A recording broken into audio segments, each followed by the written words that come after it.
Ako ay gumagawa daw ng duck G. Paano yan gagawin?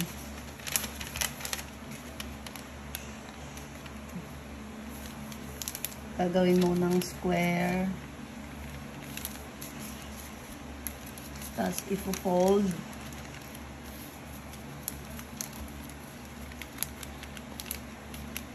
Kailangan nyo ng 2 papers. Ganyan. Tapos, ganun din. Wala kasi siyang red, so orange na lang daw. Para kung sisipunin.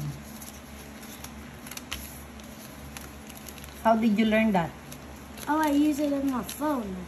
Nanood ka sa phone. Tapos, ito na yung gawa niya kami.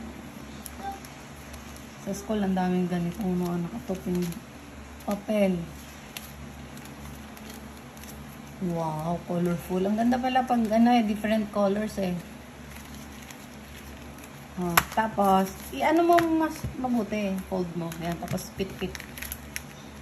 Pit-pit mo para... Sige nga, itapon mo. Paano nilalaro? Kailangan magkapareho? Oh.